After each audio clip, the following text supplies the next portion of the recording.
India চায়নি বলেই হোক আর আমাদের সরকারের কূটনৈতিক ব্যর্থতা কিংবা বাংলাদেশ ক্রিকেট বোর্ডের কূটনৈতিক ব্যর্থতার কারণেই হোক এবার টি-20 বিশ্বকাপ খেলছে না বাংলাদেশ। প্রথমবারের মতো বাংলাদেশ টি-20 বিশ্বকাপ খেলছে না।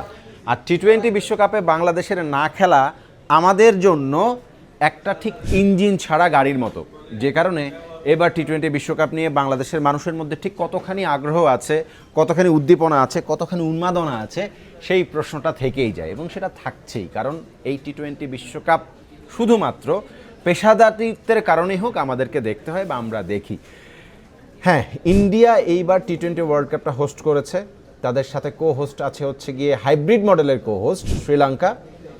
ইন্ডিয়া সুপার 8-এ উঠে প্রথম ম্যাচটা সাউথ আফ্রিকার কাছে হেরেছে। 2024-এর চ্যাম্পিয়ন দল, তার মানে ডিফেন্ডিং চ্যাম্পিয়ন ইন্ডিয়ার সেমিফাইনালের ওঠাটা এখন বেশ কঠিন একটা কাজ। অনেক যদি কিন্তু এবং সেটার মার প্যাচের মধ্যে পড়ে গিয়েছে। আমরা যদি একটু পয়েন্ট টেবিলটা দেখি, আমার কাছে আইসিসির ওয়েবসাইটটা খোলা আছে, আমরা পয়েন্ট টেবিলটা দেখি। সুপার 8 গ্রুপ 1, এই গ্রুপে 4টা দল। ইন্ডিয়া ডেফিনেটলি সবার উপরেই ছিল, India, south Africa, West Indies এবং জিম্বাবুয়ে। এই গ্রুপে 4টা দলের প্রত্যেকে 3টা করে ম্যাচ খেলবে। এর মধ্যে সবাই কিন্তু একটা করে ম্যাচ অলরেডি খেলে ফেলেছে। একটা করে ম্যাচ খেলে ফেলার পরে হিসাবটা দাঁড়াচ্ছে ওয়েস্ট ইন্ডিজ একটা ম্যাচ একটাতেই জিতেছে। তারা জিম্বাবুয়েকে শিমরন হেটমায়ারের তাণ্ডবে বিশাল ব্যবধানে হারিয়েছে এবং তাদের নেট রান রেট এই মুহূর্তে 5.350, 2টা পয়েন্ট তাদের। সাউথ আফ্রিকা, তারা তাদের প্রথম ম্যাচে ইন্ডিয়াকে হারিয়েছে এবং মোটামুটি বেশ বড় মার্জিনেই হারিয়েছে, যে কারণে তাদেরও 2 পয়েন্ট। তাদের রান রেটটা +3.800, তাদেরও 2 পয়েন্ট। তার মানে হচ্ছে রান রেটের কারণে ওয়েস্ট ইন্ডিজ 1 নম্বরে, সাউথ আফ্রিকা 2 নম্বরে, ইন্ডিয়া এবং জিম্বাবুয়ে এই 2টা দলই তাদের প্রথম 2টা ম্যাচ যেহেতু হেরেছে, সুতরাং তাদের এখন বিকল্প এই 2টা দলের, ইন্ডিয়া এবং জিম্বাবুয়ের বিকল্প হচ্ছে তাদের হাতে থাকা গ্রুপ পর্বে যে বাকি 2 ম্যাচ আছে সেই 2টা তো অবশ্যই জিততে হবে। শুধু জিতলেই হবে না, তাদেরকে জিততে হবে বড় মার্জিনে। যদি ইন্ডিয়া তার হাতে থাকা বাকি 2টা ম্যাচ, তার মানে ওয়েস্ট ইন্ডিজ এবং জিম্বাবুয়ের বিপক্ষে জেতে, সেই ক্ষেত্রে সেমিফাইনালে ওঠার জন্য ইন্ডিয়াকে তাকিয়ে থাকতে হবে সাউথ আফ্রিকা যেন তাদের হাতে থাকা বাকি 2টা ম্যাচই জেতে। সেক্ষেত্রে সাউথ আফ্রিকার 6 পয়েন্ট হবে, ইন্ডিয়ার হবে 4 পয়েন্ট। সাউথ আফ্রিকা এবং ইন্ডিয়া এই 2টা দল চলে যাবে সেমিফাইনালে। সাউথ আফ্রিকা তার হাতে থাকা 2 ম্যাচের একটাতে জিতলো, ইন্ডিয়া তার বাকি 2 ম্যাচের 2টাতেই জিতলো, ওয়েস্ট ইন্ডিজ তার হাতে থাকা 2 ম্যাচের একটাতে জিতলো। সেই ক্ষেত্রে 3টা দলের পয়েন্ট হচ্ছে 4। কার কার? ওয়েস্ট ইন্ডিজ, সাউথ আফ্রিকা এবং ইন্ডিয়া।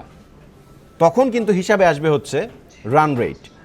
রান রেটটা কার কত ভালো। তার মানে ইন্ডিয়া হাতে থাকা, যে কথাটা একদম শুরুতে বলেছি, ইন্ডিয়া তার হাতে থাকা 2 ম্যাচের 2টাতেও জিতবে তো বটেই, সূর্যকুমার যাদবদের মাথায় রাখতে হবে যে সেই 2টা ম্যাচ তাকে জিততে হবে বড় মার্জিনে। কারণ ওয়েস্ট ইন্ডিজ অলরেডি তার রান রেট ট্র্যাকে একটা খুব ভালো জায়গায় নিয়ে রেখেছে। সাউথ আফ্রিকার রান রেটটাও আমার কাছে মনে হচ্ছে খুবই ফর্মিডেবল জায়গায় আছে। সো ইন্ডিয়াকে বড় ব্যবধানে জিততে হবে। সেই ক্ষেত্রে রান রেটের হিসেবে ইন্ডিয়াও যেতে পারে, ওয়েস্ট ইন্ডিজও যেতে পারে, কিংবা সাউথ আফ্রিকাও যেতে পারে। বাট এমন যদি হয় আগামী বৃহস্পতিবারে ওয়েস্ট ইন্ডিজ এবং সাউথ আফ্রিকা একে অপরের মুখোমুখি হবে, ইন্ডিয়া খেলবে জিম্বাবুয়ের বিপক্ষে। সেই ম্যাচে সাউথ আফ্রিকা যদি ওয়েস্ট ইন্ডিজকে হারায় এবং জিম্বাবুয়ের কাছে যদি ইন্ডিয়া হেরেও যায়, সেক্ষেত্রেও ইন্ডিয়ার সেমিফাইনালে খেলার একটা সুযোগ থেকে যাবে। তবে আগেই বলছি, সেটার বাস্তবতার ভিত্তি খুব কম, সেটা শুধুমাত্র গাণিতিক মারপ্যাচ। সেই গাণিতিক মারপ্যাচটা হচ্ছে সাউথ আফ্রিকা তার পরের ম্যাচও জিততে হবে এবং ইন্ডিয়াকে বড় ব্যবধানে ওয়েস্ট ইন্ডিজকে হারাতে হবে। সেই ক্ষেত্রে ইন্ডিয়া শুধুমাত্র এই গ্রুপ পর্ব থেকে একটা ম্যাচ জিতেও সেমিফাইনালে যেতে পারে।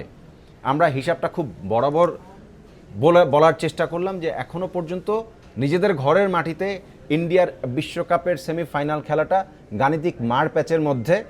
হাতে থাকা 2 ম্যাচ তো জিততেই হবে, সেটা জিততে হবে বড় ব্যবধানে। তাদের এই মুহূর্তে দরকার হচ্ছে দাওয়া এবং দোয়া।